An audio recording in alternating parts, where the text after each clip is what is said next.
Today we are going to continue chapter number 7 uniform circular motion and gravitation का। आज हमारे पास नया topic है, लास्ट टॉपिक है थ्योरेटिकल कैवेंडिश मेथड।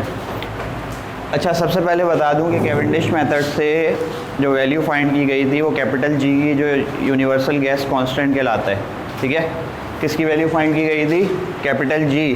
जैसे क्या वैल्यू है? What is the value of G? 6.67 exponent -11 newton metre square पर केजी स्क्वायर। वो कौन से मेथड से फाइंड की गई थी? कैवेंडिश मेथड से। सही है, लिखिएगा ज़रा। The value of ji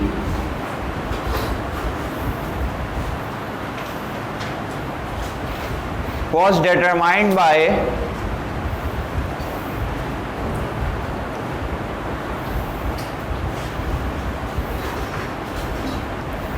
Henry Cavendish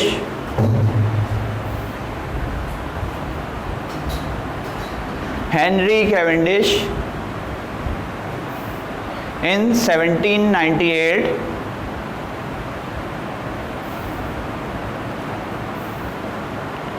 by an instrument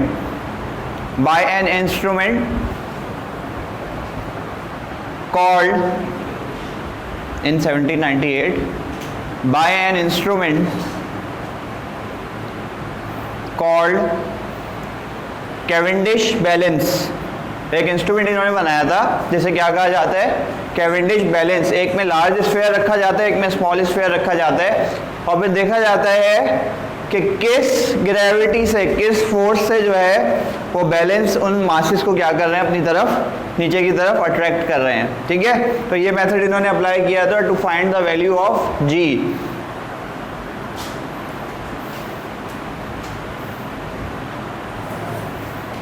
आगे लिखिए। He used two spheres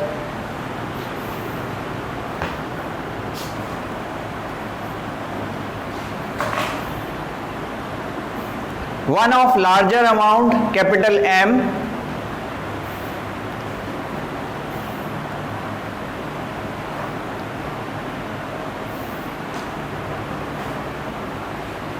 and another of smaller amount small m and another of smaller amount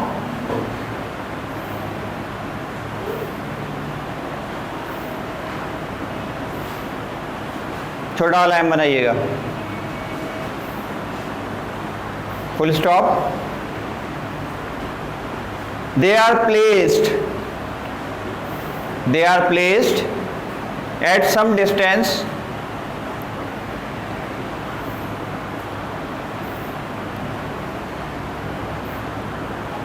d, small d।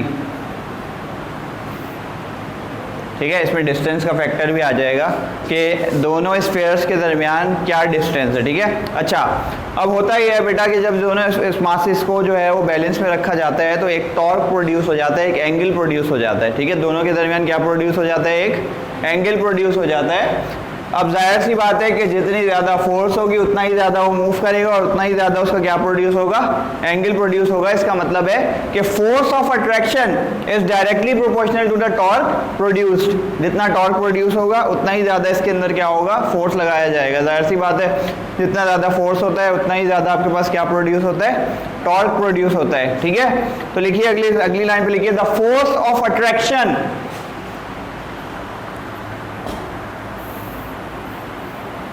the force of attraction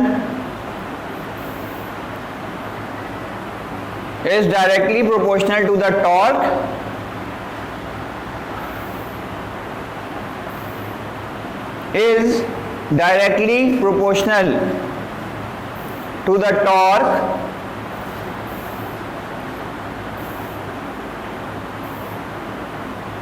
and the angle produced by the spheres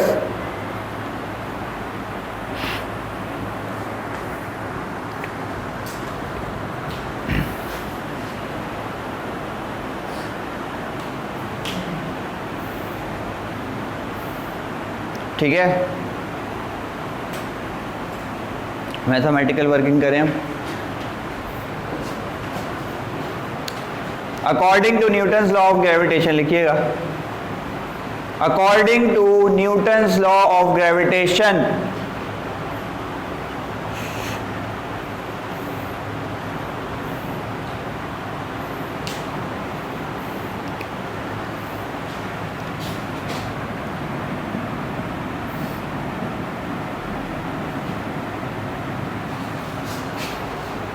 यही था,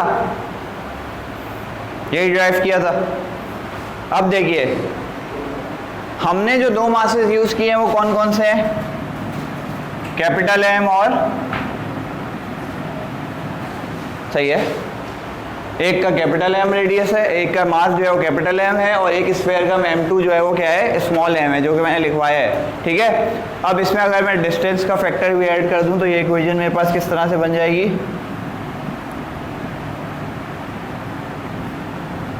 सही है, उनके दरमियान कुछ फासला भी है तो क्या लगा दिया आगे मैंने, मल्टीप्लाई बाय डिस्टेंस, सही है, ठीक है यहाँ तक।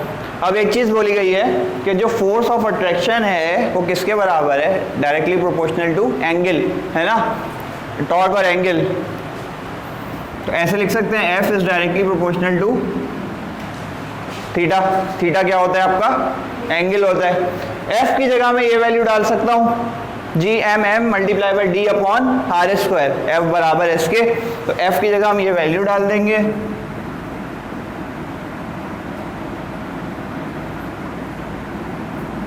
Is directly proportional to theta. जब ये प्रोपोर्शनलिटी का साइन हटता है तो एक कांस्टेंट आता है, सही है।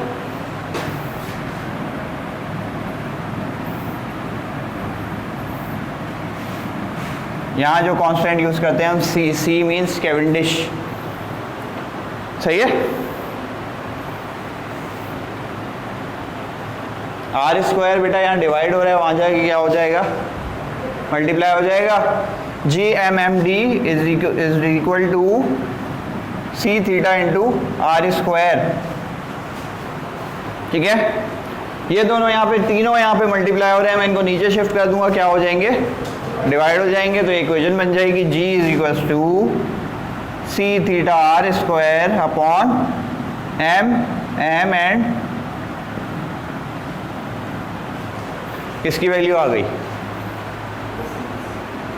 Gravitational constant, universal gravitational constant. नीचे एक लाइन लिखनी है इसके बाद, वो लिखिएगा ज़रा, पहले यहाँ तक कर लें।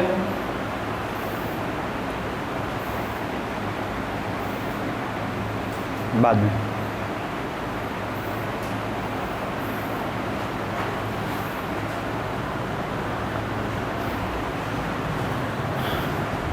The value of G is, ये लाइन लिखिएगा, the value of G is 6.67 exponent -11 newton metre square पर kg स्क्वायर, इस तरह लिखना है बेटा। G की वैल्यू क्या होती है, G इज इक्वल टू, यही निकाली थी, इसको सॉल्व करके ये वाली वैल्यू आती, कोई भी मास आ जाए।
Page number 110। अच्छा, न्यूमेरिकल्स पहले एग्जाम्पल से कर लेते हैं, फिर बात देखते हैं एग्जाम्पल के।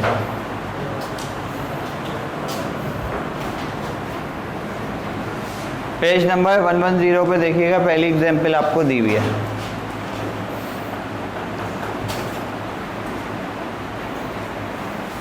फॉर्मूले में लिख रहा हूँ, 3 फॉर्मूले हैं बस पूरे चैप्टर के जो कि यूज़ होंगे न्यूमेरिकल्स में।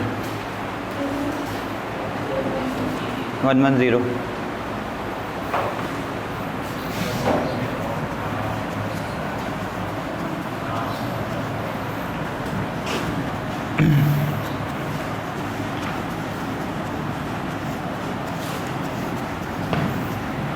पहले ज़रा फॉर्मूले लिख लीजिएगा बेटा एक पेज पे, आगे इजी रहे। वही सारे फॉर्मूले जो हमने पढ़े हैं चैप्टर में।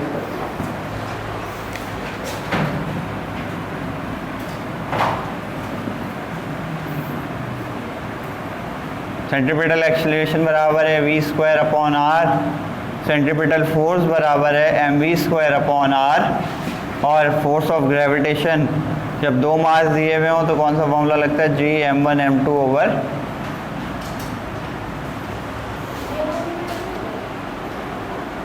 जी की कांस्टेंट की वैल्यू निकालने के लिए डिराइव किया होगा।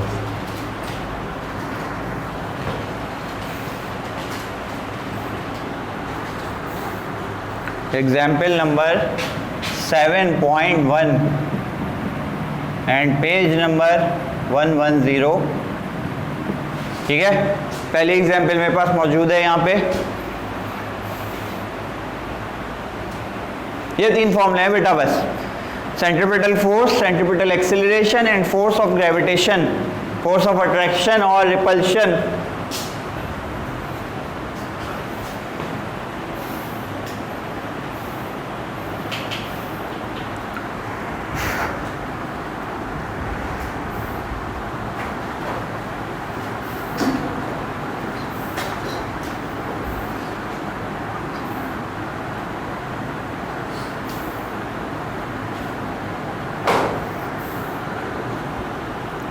पढ़ूं सवाल। The moon revolves around the earth in an orbit that is approximately circular of mean radius 3.84 exponent 8 metre. Radius कितना दिया हुआ है,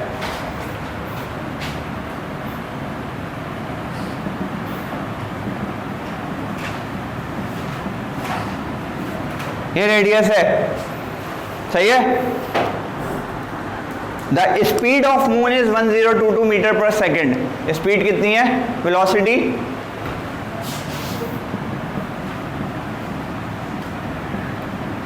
स्पीड का सिंबल भी v होता है, बता चुका हूं चैप्टर नंबर 3 में। What is the centripetal acceleration of the moon, क्या निकालनी है बेटा, सीधी सी बात है। सेंट्रीपिटल ये होता है सिंबल, सही है। कौन सा फॉर्मूला लगेगा, पहला वाला ही लगेगा, AC = v²/r।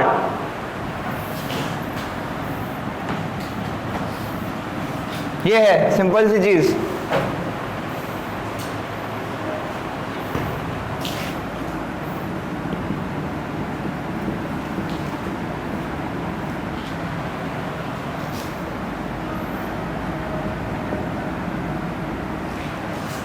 सही है।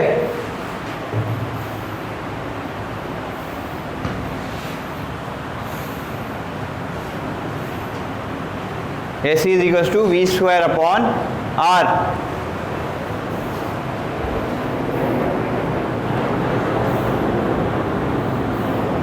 इसको सॉल्व कर लीजिएगा, आपके पास टोटल आंसर है 2.72 एक्सपोनेंट -3 सेंटीमीटर एक्सेलरेशन आ गई आपकी मीटर पर सेकेंड स्क्वायर। इसका स्क्वायर लेना है, इस आंसर से क्या कर देना है, डिवाइड कर देना है, ये आंसर आएगा आपका।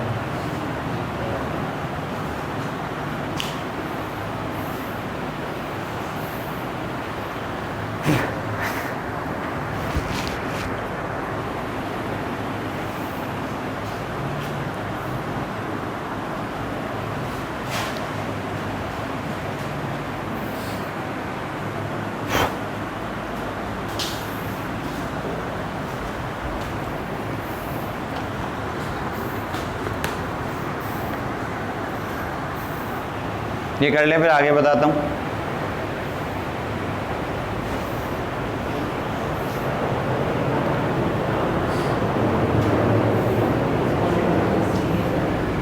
करके देख लेना।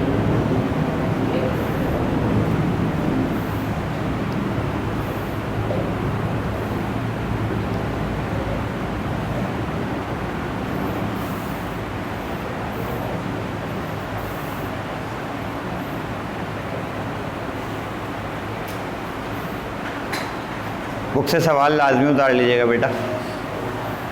उसके बाद एग्जाम्पल नंबर 7.4 पेज नंबर 111।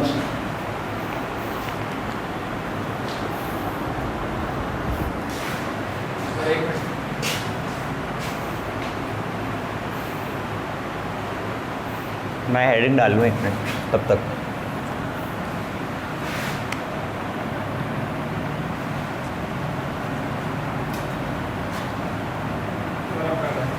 मिटा दूँ?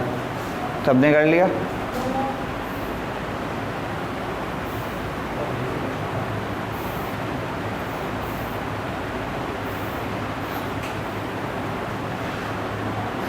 मिटा दूँ? ओके।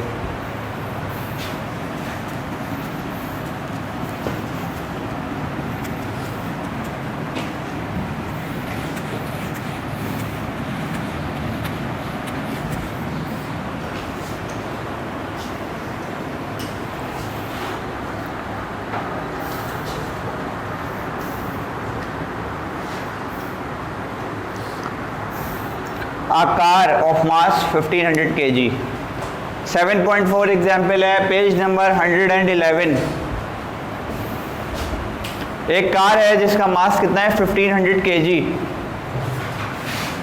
मास कितना दिया हुआ है? सही है। Moving with the circular track of radius 20 metre, जिसका रेडियस कितना है 20 metre. At a constant its speed of 20 metre पर सेकेंड। वेलोसिटी कितनी है इसकी?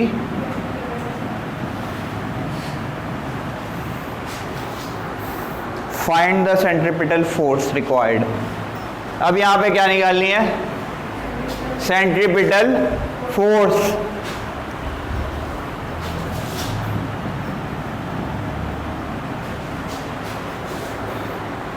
कौन सा फॉर्मूला लगाऊं?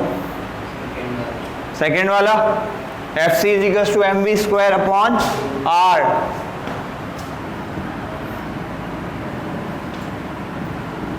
सही है। वैल्यूज देखिए किस तरह पुट की जा रही हैं। मास कितना है 1500, V square over R. Radius कितना है 20 है। ये देखिए 20 से इसका स्क्वायर क्या हुआ? एक ही चीज़ है ना, 20 मल्टीप्लाई बाय 20, तो एक 20 नीचे वाले से क्या होगा?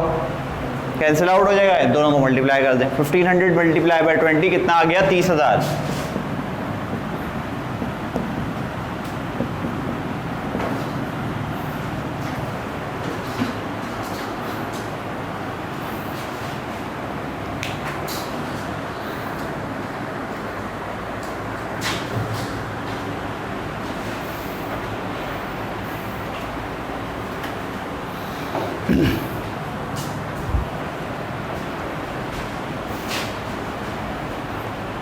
न्यूमेरिकल्स को फर्दर कंटिन्यू करेंगे इंशाल्लाह। अभी चलेंगे